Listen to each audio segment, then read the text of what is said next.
Está no ar mais um podcast, o podcast de peregrinação, o seu, o meu, o nosso Pode Peregrinar. O primeiro podcast de peregrinação do Brasil. Eu sou Evelyn Barros, missionária da comunidade Obra de Maria, e é um prazer imenso ter você aqui conosco.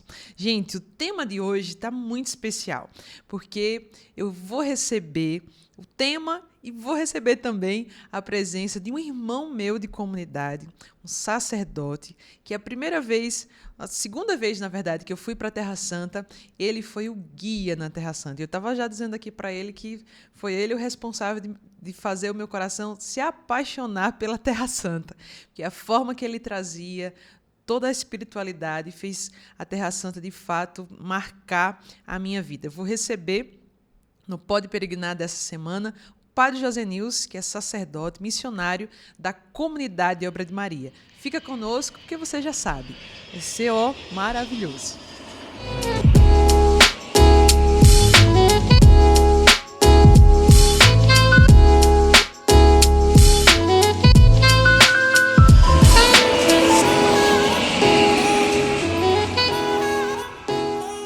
Bem-vindo, Padre. Muito obrigado. Que alegria ter o senhor conosco. Alegria minha. É um momento especial, com certeza, também para mim, né, dentro daquilo que Deus nos conduz a vivenciar. Louvado seja Deus. Padre, quantos anos o senhor está na Obra de Maria? Eu já estou com 17 anos, tenho 15 de sacerdócio, esse ano completo 16 anos. É uma caminhada já feita, né, no carisma. Qual a sua missão hoje no Brasil? Então, eu estou atualmente como formador no Seminário da Obra de Maria lá em Belém, do Pará, e também é pároco da Paróquia Santa Terezinha, em Águas Lindas, também ali em Belém. Maravilha. Padre, falando sobre as peregrinações, o senhor sabe quantas vezes o senhor já foi na Terra Santa, por exemplo? Então, eu já fiz uma experiência, não é, de ir na Terra Santa 42 vezes. Uau! Uau! Eu chego lá um dia, né, minha gente? Meu Deus do céu, Padre. 42 vezes? Sim. Foram muitas experiências, tantos grupos, né, incontáveis grupos, porque muitas vezes quando eu vou à Terra Santa, eu fico um mês, às vezes um pouquinho mais. Então, nesse período, faço a experiência de conduzir lá como guia espiritual, como a gente chama, né? Espiritual Sim. líder, vários grupos em sequência. Então, na verdade, o número de grupos já não tenho mais assim. Já passou de 40. Mas a experiência das vezes que eu fui em torno disso, 42 vezes, porque houve um período do meu sacerdócio, meus 15 anos, mas um período de mais ou menos 8, 10 anos que eu fiquei praticamente com grupos. Então, ia muitas vezes, né, durante o ano, e especialmente para a Terra Santa. Nós temos peregrinações para tantos lugares do mundo, fiz muitos outros roteiros, mas sempre preferi a Terra Santa por aquilo que também significa para mim. Sim. E como é para o senhor guiar assim, os grupos na Terra Santa? Primeiro como sacerdote e também como guia, apresentar a Terra Santa para os peregrinos. Nós temos, né, a Igreja Católica tem uma espécie de convênio com o governo de Israel, da Terra Santa em si, né, também com os territórios palestinos, de sacerdotes e pessoas ligadas à igreja, de poderem conduzir os grupos. Né? Nós não somos guia turístico, porque o guia turístico tem algo específico. Nós somos chamados realmente de guias espirituais, ou seja, temos o conhecimento, buscamos ter o conhecimento histórico e também a parte espiritual, que é o que mais nos pesa, a questão teológica dos lugares santos. E com esta possibilidade, né, desde o começo, eu fiz sempre essa experiência de, em primeiro lugar, eu fazer o meu encontro pessoal com o mistério, né? Com Cristo. A gente diz desde o começo, aprendemos isso com o Frei Pascal, que nós precisamos, na Terra Santa, encontrar o santo desta terra. Então, eu sempre priorizei isso. Em primeiro lugar, eu faço sempre a minha experiência e busco ajudar as pessoas também a fazerem essa experiência de fé. E qual experiência assim, marcante o senhor traz dessas 42 vezes na Terra Santa? Então, eu fiz a primeira peregrinação, eu era diácono, em 2008. E nessa primeira peregrinação, fui conduzido por um missionário da Canção Nova, chamado Leandro. Ele hoje não está mais na Canção Nova, mas ali eu entendi o que é estar na Terra Santa. Aquela primeira experiência me marcou profundamente e eu decidi também, dali por diante, fazer as pessoas experimentarem isto. O Papa Bento XVI chamava a Terra Santa do Quinto Evangelho. E, de fato, porque na Terra Santa a gente toca, a gente toca literalmente nos acontecimentos relacionados à Sagrada Escritura, mas especialmente à vida de Cristo, né? E a nossa paixão como cristãos é Cristo. Então, para mim ali é sempre um momento de fazer a experiência do Senhor, né? De tocar, né, o mistério e, ao mesmo tempo, como o tesouro que a gente descobre não pode simplesmente guardar, levar as pessoas a isso. Eu tive uma peregrinação recente, alguns anos atrás, recente porque não faz tanto tempo assim, com um bispo, Dom Mário, bispo de Paranavaí. Ele dizia para mim assim: padre, eu já vim à Terra Santa muitas vezes, eu fiz, né, assim, a experiência de peregrinar aqui com tantos guias, mas um diferencial que eu posso ressaltar no Senhor é que o Senhor fala com fé. E a verdade é exatamente esta, né? Quando a gente faz a experiência de fé, tudo se torna diferente. Não tem como falar da Terra Santa simplesmente dando dados históricos e falando de algo distante. Não, é algo que está intimamente unido, em primeiro lugar, algo que eu fiz já de experiência ali, né? E me marcou e me marca sempre estar nos lugares santos, porque à medida em que eu vou falando, eu vou levando as pessoas a conhecerem toda a mística de cada lugar, eu vou também fazendo essa experiência. É sempre algo muito renovador para mim. Eu digo sempre para as pessoas que são próximas, todas as vezes que está terminando o grupo e que está na hora de voltar, eu sinto uma dificuldade para voltar. Porque é como se eu estivesse em casa e tivesse que sair de casa e voltar para casa, mas ao mesmo tempo me sentindo ali é o meu lugar. Mas por quê? Porque a mística, não é? A mística da própria Sagrada Escritura que diz, não é, de Sião todos nasceram. E é verdade. Ali a gente se sente em casa porque é o lugar onde o nosso Senhor quis, não é, descer até a nossa humanidade. Então é realmente muito especial. Padre, uma das possibilidades que a internet hoje nos traz é levar essa experiência que nós temos na peregrinação, talvez para as pessoas que não vão ter condições de ir. Existem já senhoras, senhores, que não têm condições, até mesmo diante dessa guerra, né? Não tem condições de ir. Então, vou fazer uma coisa diferente hoje aqui. Vou dizer o nome de um local na Terra Santa e o senhor vai falar como se estivesse lá, explicando para o grupo ou até mesmo para os peregrinos que já foram, para recordar. Pode ser? Sim. Vamos lá, vamos começar, como diz a história, do começo. Basílica da Anunciação. Então, antes de falar dos lugares santos, né, e também da Basílica da Anunciação, como eu faço na introdução, porque normalmente nós começamos pela Basílica da Anunciação, normalmente o primeiro lugar que a gente visita quando chega na Terra Santa. Na introdução eu sempre trago 2 dados que são fundamentais, né? A história cristã, que se mistura com a história da Terra Santa do ponto de vista da vida e missão de Jesus e da Igreja, né? Se torna mais palpável quando a gente compreende que 2 períodos históricos foram fundamentais: o período bizantino e o período dos cruzados, né? O período bizantino ele se inicia com a ida de Santa Helena, mãe do imperador Constantino, para a Terra Santa, né? Santa Helena ela tinha conhecimentos arqueológicos, né? E ela vai procurar, sendo uma cristã assim, muito fervorosa, procurar os lugares relacionados à vida de Cristo. Então, nesta procura, ela vai descobrir os lugares santos. E existiu um imperador, né, precedente chamado Adriano, que ele era perseguidor dos cristãos e cultuava os deuses pagãos. E para apagar a memória de Cristo, o que é que ele faz? Ele manda soterrar os lugares santos e erguer ali templos pagãos. A intenção dele era qual? Acabar com a memória de Cristo.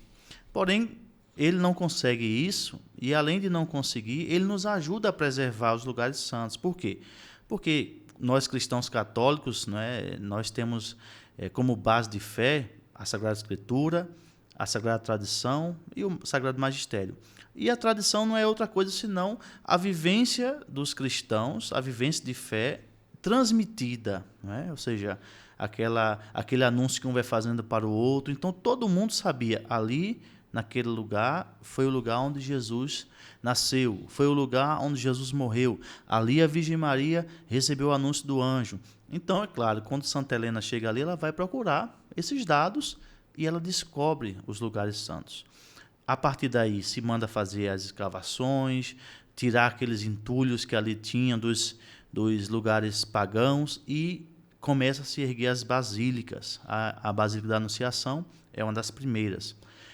Então, esse período bizantino vai da metade do século IV até o século VII, quando os persas invadem e destroem. E a Terra Santa passa a ser dominada, persas, depois otomanos, até que, em torno do século XI, chegam os cruzados, né? O Godofredo de Bulhões, ele estava à frente desta missão e ele manda, era um império cristão, que ficou menos de 200 anos na Terra Santa, o período do cruzado, e eles vão reerguer as basílicas. E isso vigora, né, até finalzinho do século XIII, quando Saladino vai vencer os cruzados e instaurar um reino muçulmano. E isso, a história vai continuar até chegar ali no início do século XX, quando vão ser de novo, né, sob o domínio dos ingleses, construídas as basílicas. Então, a Basílica da Anunciação atualmente, que foi terminada em 1969, inaugurada em 1964 por Papa Paulo VI, é o lugar que guarda o anúncio do arcanjo Gabriel à Virgem Maria.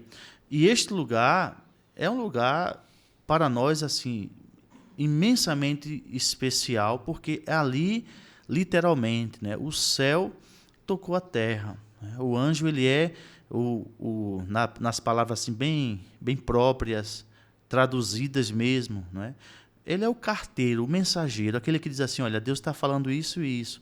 E ali a Virgem Maria, como imagem de um povo novo, não é, marcado pela graça, ela vai acolher esta salvação. Então, quando a gente chega naquele lugar, né, fazendo essa experiência de, primeiro, conhecer a história, saber os passos que foram dados, as construções, reconstruções, destruições, e, ao mesmo tempo, ver que Deus deu àquele povo a possibilidade de erguer de novo o templo, para dizer, este lugar ele é especial, ele continua a ser especial.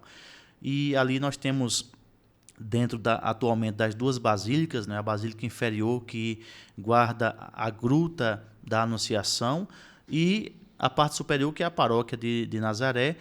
A gente pode ali contemplar, aqui o Verbo se fez carne e veio habitar no meio de nós.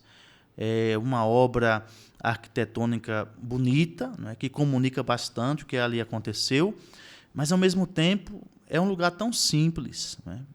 É um lugar tão simples que guarda aquele lugar especial onde Nossa Senhora, por um sim, né, fez mudar a história de toda a humanidade.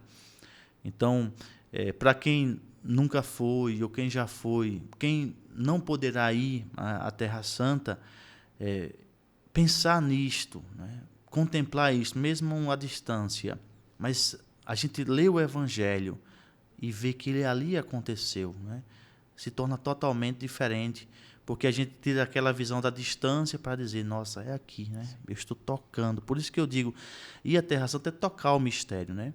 E a Basílica da Anunciação guarda por excelência esse mistério, né? Deus armou o seu acampamento, né? A Basílica da Anunciação, a sua cúpula, ela tem um formato de uma tenda beduína, né? Olha só. Com a entrada da luz natural do dia, que no decorrer do dia, sobretudo meio-dia, a luz ela vai iluminar exatamente onde Nossa Senhora recebeu o anúncio do anjo. Então, aquele lugar fica iluminado para dar essa simbologia, né? O céu desceu até aqui, né? Iluminou este lugar.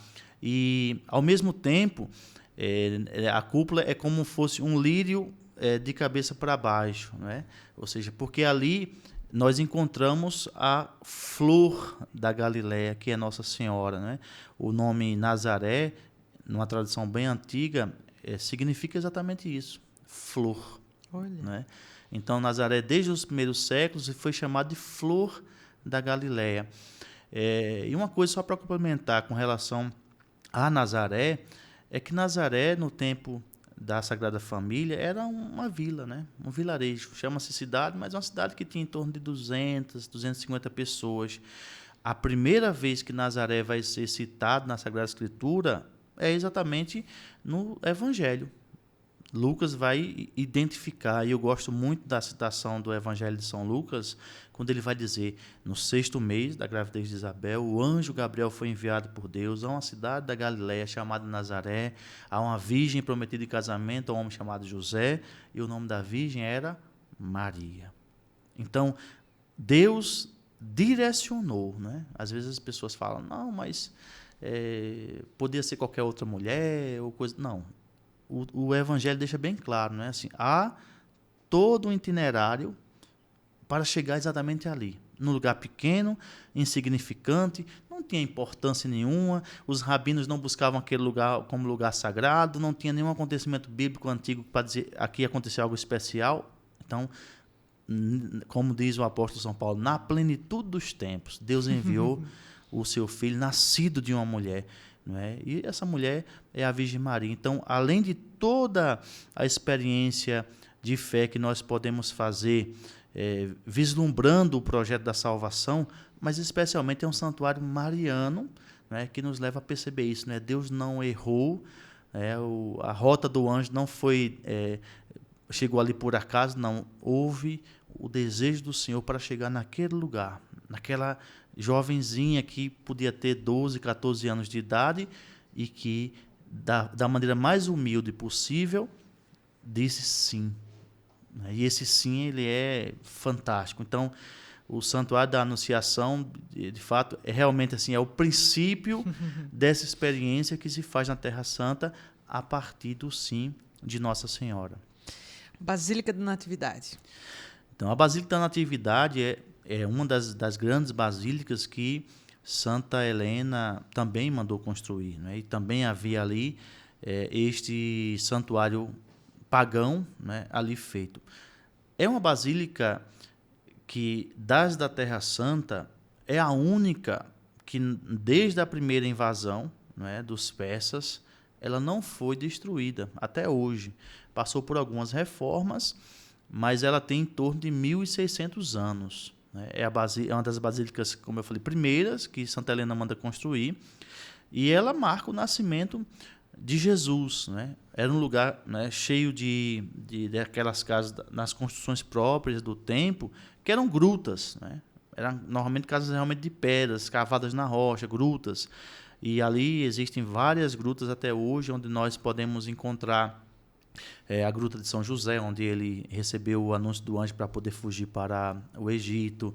A Gruta de São Jerônimo, onde São Jerônimo escreveu as traduções, né, da Sagrada Escritura do grego, do hebraico, do aramaico para a chamada Vulgata, a tradução em latim. Né. Isso deu possibilidade para as pessoas terem mais acesso à Sagrada Escritura. E a Gruta dos Santos Inocentes, que foi encontrado ali nas escavações vários, né, restos mortais de crianças, né, que provavelmente foram aquelas que foram mortas com o nascimento de Jesus. Então, essas grutas estão praticamente coladas com a Gruta da Anunciação, que era o lugar, né, onde... Não, da Anunciação, desculpe, do nascimento de Jesus, da Natividade, que era o lugar onde ficou a Sagrada Família, nasceu Jesus, era o lugar onde ficavam à noite, devido ao frio, os animais. Por isso que Jesus nasce, não é, num coxo. Né? Uhum. É colocado na manjedoura. O que é a manjedoura? É um coxo com feno que os animais comiam ali durante à noite. Então, este lugar ele vai ser encontrado por Santa Helena. Ali é encontrado também parte da manjedoura, né, que ela vai levar como relíquia, como na maioria dos lugares santos, ela vai descobrir várias relíquias e vai levar a grande maioria delas para Roma, né? Essa parte da manjedoura está hoje na Basílica Romana de Nossa Senhora Santa Maria Maior, lá em Roma, né? Nossa Senhora das Neves, está ali naquela basílica. Então, já ali no século IV foi construída essa basílica e permaneceu. Com a invasão dos persas no século VII, a basílica, ao contrário de todas as outras, porque as grandes basílicas com a invasão persa foram totalmente destruídas ou parcialmente destruídas, mas quando os persas chegam naquela basílica e iriam também atear fogo, destruir, eles veem ali algo que para eles causou espanto e fez com que eles disseram, espera aí, aqui a gente não pode mexer. Ali havia um mosaico dos 3 reis magos, né? A gente recorda que os 3 reis magos foram aqueles que foram conduzidos pela estrela, eles eram, né, da linha da astrologia, e eles são conduzidos, né, pelo conhecimento que eles tinham até o lugar onde ia nascer o rei, né? E os magos, eles eram persas. Então, quando os persas viram aquele mosaico, disseram, não, esse lugar aqui a gente não pode mexer, porque é um lugar que é especial para o nosso povo, com certeza. Então, é um motivo pelo qual essa basílica, ali do século IV, não tenha sido destruída.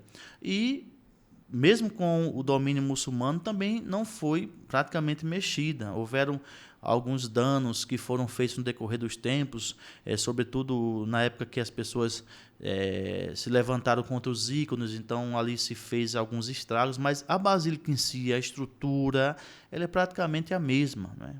Então, é uma basílica muito especial, porque ali Jesus nasceu, né? Ali nós podemos tocar a estrela do nascimento de Jesus, podemos visitar o lugar onde estava a manjedoura, podemos fazer a adoração dos magos. Ali os pastores do deserto saíram para adorar o Senhor. Mas é um lugar que tem esta marca histórica. Não foi destruída porque eles viram os magos representados naqueles ícones. E depois, na entrada da basílica, né, quem já foi lá e quem não foi, é importante que saiba disso, há uma porta que ela foi diminuída, né? Primeiro pela questão das invasões, porque as pessoas entravam a cavalo para profanar os lugares sagrados. Então, é uma porta realmente pequenininha, chamada Porta da Humildade. Então, primeiro porque para evitar as invasões, e depois com o objetivo de que todas as pessoas que entrassem ali, antes de entrar, possa reverenciar o Deus que ali nasceu, né? Então, é um lugar realmente muito especial. A gente ali normalmente enfrenta filas longas, não é? Verdade. Às vezes 2, 3 horas na fila, e o tempo lá dentro, né? A maioria dos lugares na Terra Santa, quando precisa visitar mais estreito, as pequenas grutas, demora-se.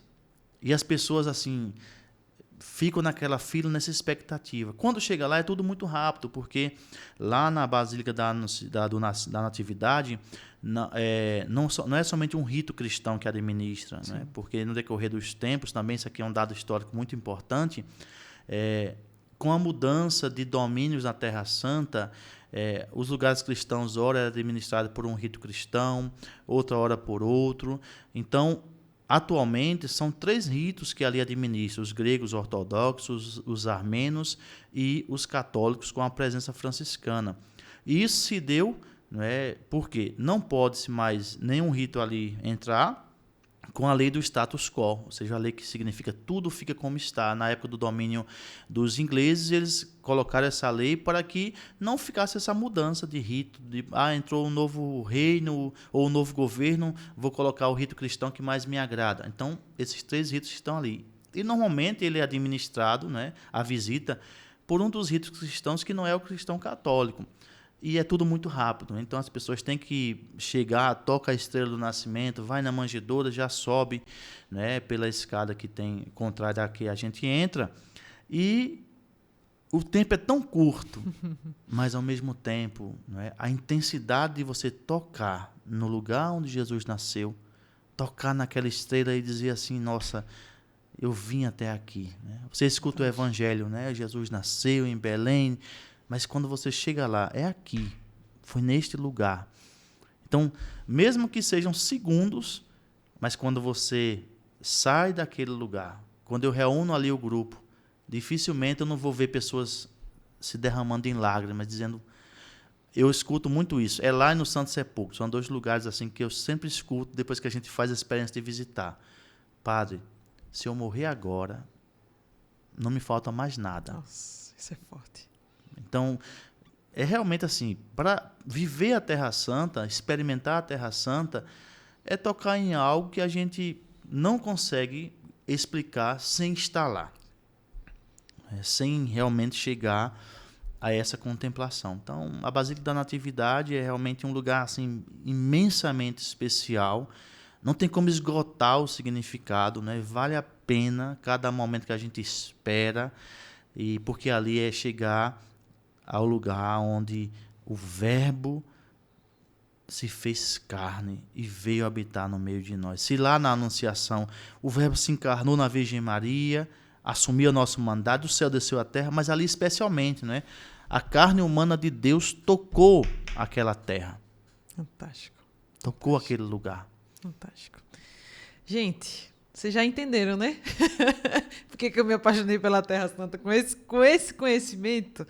Porque eu já fui, não fui 42 vezes, tá, padre? Mas eu já fui 14, 13 vezes, uma coisa assim. E depois que você vai muitas vezes, claro, a espiritualidade sempre é algo que toca o nosso coração. Mas eu tenho muita sede de entender toda essa parte histórica, porque isso dá um alimento ainda maior para a nossa fé. Você perceber que existe um histórico, existe, de fato, um contexto histórico em tudo aquilo ali. Claro, o maior contexto histórico que pode existir ali é o fato de Jesus ter nascido naquela terra, ter andado por aquela terra. Não tem algo histórico mais interessante do que esse. Mas a história, ela alinhada à nossa fé, dentro de uma peregrinação, né, o contexto histórico, isso traz um sentido ainda maior para a nossa fé. Então, por isso que quando alguém hoje vai... Hoje não, né? Mas quando alguém que já foi para a Terra Santa pega a palavra, ela não entende mais o Mar da Galileia só como o Mar da Galileia, né? Ela não entende as passagens em si somente como antes, porque consegue perceber a dimensão que conseguiu mergulhar na Terra Santa. Então, isso é uma graça muito grande e nós queremos, com a graça de Deus, voltar logo para lá. Inclusive, os nossos irmãos, nossos parceiros, que também estão assistindo o Pode Peregrinar. Sim, os nossos irmãos que são guias lá, o pessoal das lojas, esqueci o nome dele, lá de Jericó, que tem aquela loja de cosméticos, esqueci o nome dele agora. Mas ficou lembrado aqui no meu coração, é só na hora aqui que saiu o seu nome. Mas essa experiência nós queremos retornar o quanto antes, porque quanto que enriquece a nossa vida. Padre, para ir finalizando, e qual a experiência assim, que o senhor tem tocado na vida das pessoas com as peregrinações? Então, eu cito dois momentos assim que posso pensar, não é de imediato, mas teriam assim, né, imagine nesse período longo, muitas foram as experiências que eu pude contemplar do toque da graça de Deus. Eu penso que para nós que fazemos as pessoas, né, chegarem à experiência de fé nos lugares santos, na Terra Santa, a nossa parte é a parte mínima. Porque o lugar em si ele já traz a mística, né? Ele já toca especialmente o coração das pessoas. Mas em 2 momentos que para mim foram também muito especiais. Um deles, quando nós estávamos na Basílica da prisão de Jesus, né? Da casa de Caifás. São Pedro Galicano. São Pedro, onde o galo cantou. São Pedro Galicanto, né? Ali estava com um grupo e eu sempre, além de fazer toda a explicação, né, histórica, parte espiritual, ali normalmente a gente reserva um tempo para uma pequena oração naquele lugar, né? Você que já foi lá sabe que aquele lugar é um lugar muito especial. O lugar onde Jesus fica preso da quinta-feira para a sexta-feira santa. Muitas pessoas não sabem disso porque os dados bíblicos não aprofundam tanto, só falam que Jesus ficou ali na casa de Caifás, foi ultrajado, mas Jesus fica preso, né? Ele desce amarrado, né, pelas axilas por um buraco de mais ou menos uns 8, 10 metros e fica em uma prisão que era escavada na rocha, toda escura, não tinha iluminação, era um tempo, como o próprio Evangelho diz, frio, e Jesus experimenta ali o total abandono, né? É uma experiência, de fato, de alguém que se entrega tanto à vontade do Pai, que é salvar a humanidade, exatamente pela nossa salvação, e ele manifesta ali um amor perfeito e incondicional. Então, aquele lugar é um lugar muito especial. E naquele lugar, em um desses momentos de oração, que a oração ali tem que ser breve, porque sempre vem outros grupos,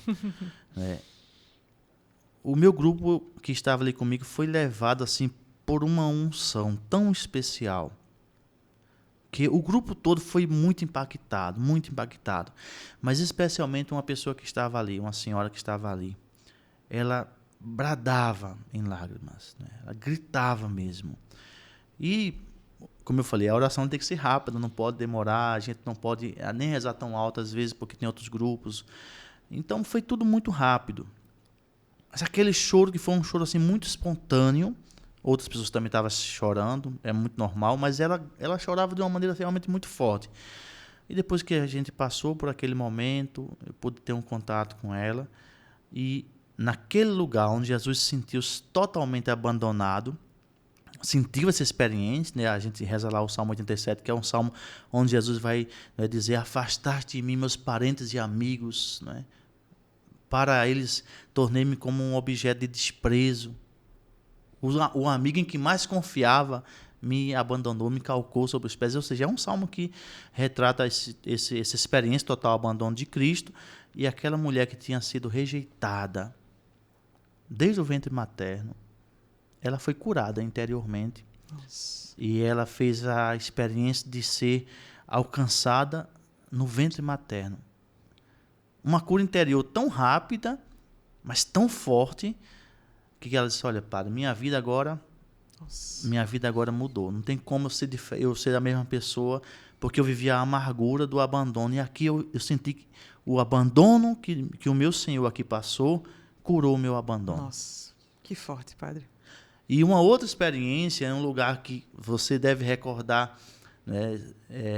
Lá eu sempre me detenho um pouco mais, que é o lugar chamado Primado de São Pedro, lá na Galileia, à margem do Mar da Galileia, aonde Jesus, depois da ressurreição, encontrou com seus discípulos, né? Os discípulos que tinham passado aquela experiência tão dolorosa da cruz, nem foram capazes de permanecer ali, né?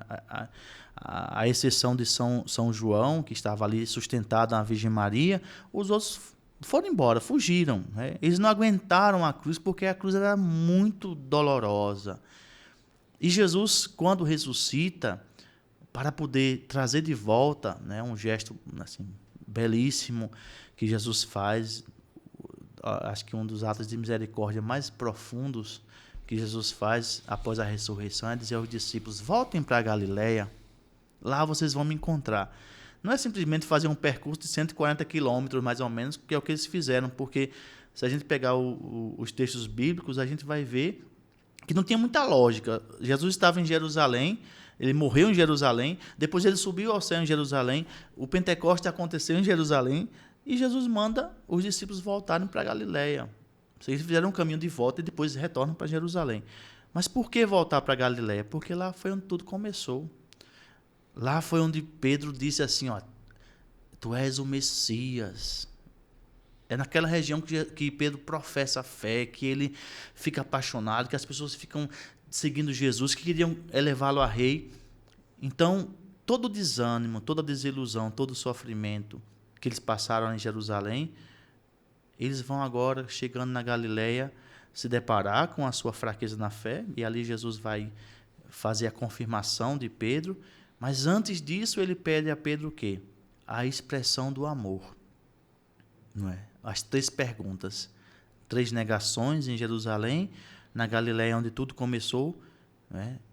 Pedro vai ter que dizer a Jesus diante dele, enfrentar quem ele não queria enfrentar. Tu me amas? Então, aquele lugar, para mim, assim, é um lugar imensamente especial, porque é um lugar onde eu, pessoalmente, cada vez que ali estou, eu me coloco sempre no lugar de Pedro e eu digo a Jesus, Senhor, Tu sabes tudo. Tu sabes que eu te amo. E, então, nesse lugar onde Jesus faz essas 3 perguntas, eu realmente me detenho. É o lugar onde o tempo para, né? Ali sempre, às vezes, um pouco corrido, mas ali eu digo, não é aqui. Às vezes eu encurto um pouquinho no lugar, mas para chegar ali... E eu estava com um grupo só de pessoas religiosas, pessoas consagradas, né? Vou preservar o nome da entidade religiosa, mas só de pessoas consagradas. Era um grupo de quase 60 pessoas. Sabe? Foi um grupo assim, que eu fiz uma experiência muito renovadora pessoalmente. Mas enquanto eu ia fazendo, né, assim, a explicação do lugar histórico, arqueológico, e quando eu entrei na parte espiritual, também um banho de lágrimas. Um banho de lágrimas. E fizemos ali um momento de partilha, né? Quem quisesse falar alguma coisa. E ali uma das pessoas consagradas, mais de 20 anos de vida consagrada, a pessoa falou assim, ela se expôs mesmo, publicamente, não teve problema. Eu estava decidida a deixar a minha vida religiosa. Eu estava decidida a deixar tudo. Eu tinha desencantado. Não via mais sentido em ser o que eu sou. Mas Jesus me fez entender que não sou eu. Me fez entender que o meu chamado não pertence a mim. Que não foi a partir do que eu sou que Ele me chamou, mas a partir do que Ele é. E aqui eu quero dizer, Senhor, Tu sabes tudo. Tu sabes que eu te amo. Eu renovo o meu sim. Então, aquilo ali para mim foi uma experiência tão impactante. E eu posso também confessar, era um momento que eu estava bem desanimado, cansado, né? Acúmulo de muita coisa. E não estava querendo desistir, não, mas estava cansado, desanimado. E até me questionando interiormente assim, meu Deus, mas vale a pena, tanto cansaço, tanta... E quando aquela pessoa religiosa, consagrada, falou isso, eu disse, não, vale a pena, vale a pena. Talvez tantas outras experiências que eu fiz, valeu muito a pena, mas aquela ela foi muito especial, porque eu sei, não na maior profundidade, mas eu sei o valor de uma vocação, de uma consagração. Então, eu ajudei a salvar uma vocação, uma consagração. E uma pessoa consagrada, ela faz a diferença onde ela está. Ela é portadora da graça. Então, quando eu me deparei com aquela experiência, eu disse, não, vale a pena, vale a pena. E realmente isso faz a gente se apaixonar cada vez mais. Louvado seja Deus. Pela Terra Santa. Louvado seja Deus. Gente, pelo amor de Deus, né? Aguenta o coração. Que pena que a gente já está acabando. E eu quero agradecer muito, Padre. O senhor está aqui conosco. Eu acho que é muito importante, como católicos, termos todos esses conhecimentos, porque hoje na internet, com a divulgação da internet, tem muito conteúdo aí, nada a ver com o que realmente é. E é muito importante ter o senhor aqui como missionário, como consagrado, mas principalmente como sacerdote, trazendo todo esse contexto, mas também essas experiências, né? Como o senhor disse, a Terra Santa não são apenas dados históricos, não são apenas datas, números, mas é vida, né? É espiritualidade. Então, muito obrigado, viu, pela sua tão boa apresentação de todos esses lugares para nós. Muito obrigado. Eu que agradeço, né, este convite. Para mim realmente é uma alegria, uma honra falar das peregrinações, porque é parte do nosso carisma, da comunidade Obra de Maria, mas especialmente da Terra Santa, né? Porque é realmente um lugar que marca a minha vida, a minha vocação, a minha história, e quanto pudermos levar as pessoas a fazer essa experiência, né? Deus nos conceda o mais rápido possível. O ano passado tinha já uns 4, 5 grupos, né, que ia fazer em outubro e novembro. De repente, 2 dias antes de viajar, estoura a guerra. Né? E estávamos na expectativa para esse ano recomeçar. Então, infelizmente, não vai ser possível, porque continuam ainda os conflitos, e a gente preza muito pela segurança dos nossos peregrinos. Não é que não tenham grupos na Terra Santa acontecendo, existem, sim, mas nós, da Obra de Maria, temos esse cuidado, né, de não expor ao perigo, e a gente precisa realmente estar num ambiente seguro para poder fazer bem a experiência de fé. Eu já estive na Terra Santa em período de conflito e era muito complicado, porque a gente poderia estar realmente em paz, tranquilo, mas de repente as sirenes tocam, a gente tem que se esconder em algum lugar. Então a gente não quer passar por isso, nem fazer, sim, as pessoas passarem por isso. Mas é uma alegria realmente vivenciar e levar as pessoas a vivenciar essa experiência de fé. Então, para mim, estar aqui é uma graça também. Obrigado, Padre, mais uma vez. E você que está aqui conosco até esse finalzinho do nosso Pode Peregrinar, nos encontramos na próxima sexta-feira com um novo episódio. Se Deus quiser, tchau e até a próxima.